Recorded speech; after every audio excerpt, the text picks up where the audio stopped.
पुण्यातून एक मोठी बातमी, राजकीय बातमी आपल्या समोर येते आहे। भारतीय जनता पक्षाच्या वर्धापन दिनानिमित्त आयोजित कार्यक्रमात मंत्री चंद्रशेखर बावनकुळे यांच्या वक्तव्याने राजकीय वर्तुळात चर्चेला उधाण आलेलं आहे।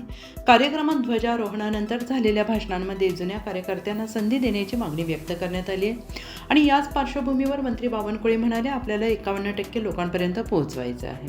त्यांचं हे वक्तव्य मंत्री माधुरी मिसाळ यांच्या भाषणानंतर आले, ज्यामध्ये त्यांनी पक्षाच्या स्थापनेत योगदान देणाऱ्या जुन्या कार्यकर्त्यांची आठवण करून दिली। माधुरी मिसाळ यांनी म्हटले की पक्ष उभा करताना ज्यांनी कष्ट घेतले त्या कार्यकर्त्यांचा सन्मान झाला पाहिजे। यावर प्रतिक्रिया देताना बावनकुळे यांनी स्पष्ट केले, विविध क्षेत्रातील आणि इतर पक्षातून आलेल्या कार्यकर्त्यांना सोबत घेतल्याशिवाय पक्ष अधिक मजबूत होऊ शकत नाही।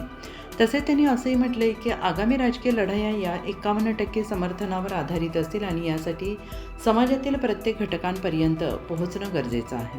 सध्या या 51% वाक्याचा नेमका अर्थ काय, यावर राजकीय चर्चांना वेग आला आहे। हा पक्षातील नाराजीचा संकेत आहे का, की नव्या रणनीतीची सुरुवात, याकडे सगळ्यांचं लक्ष लागून राहिलं आहे। ही आपल्याला आयुष्यभर या ठिकाणी पुढे नेण्याकरता काम करायचं आहे।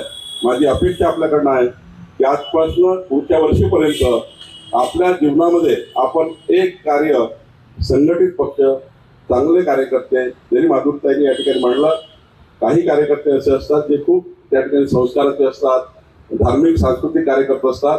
असे काही कार्यकर्ते पुण्यामध्ये कुठल्या पक्षाकडे नसतील, ते या ठिकाणी चांगलं काम करत असतील, सामाजिक कार्यकर्ते असतील, सांस्कृतिक कार्यकर्ते असतील, अशा नवीन नवीन कार्यकर्त्यांना आपल्या पक्षामध्ये जोडून आपल्या विचारांची गडजोड करून अजून पक्ष मजबूत करावा। आपण अजून 51% नाही आहोत, आपण अजून 51% नाही आहोत। 51%ची लढाई जर आपल्याला लढायची असेल, कारण यानंतरच्या सर्व लढाई 51% होणार आहे। आपल्या विरुद्ध साऱ्या शक्ती एकत्र होणार आहे। त्यांना कधीच भारतीय जनता पार्टीचा प्रश्न देशामध्ये, महाराष्ट्रात नको आहे, कारण त्यांना विचारांची लढाई लढायची नाही, त्यांना जाती धर्म पंथाची लढाई लढायची।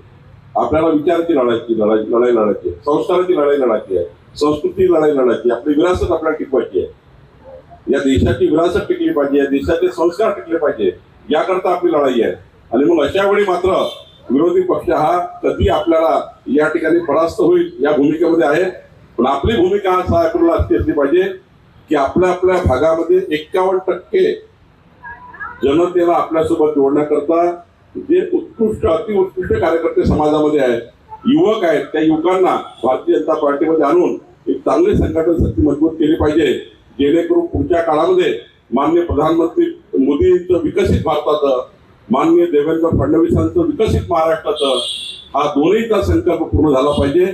याकरता पुणे शहर भारतीय जनता पार्टीने धीरज घाटेंच्या नेतृत्वामध्ये उत्तम काम करावं, अशी विनंती मी आपल्याला करतो। सर्वांना शुभेच्छा देतो। खूप खूप धन्यवाद। धन्यवाद साहेब। यानंतर आपले अध्यक्ष सगळ्या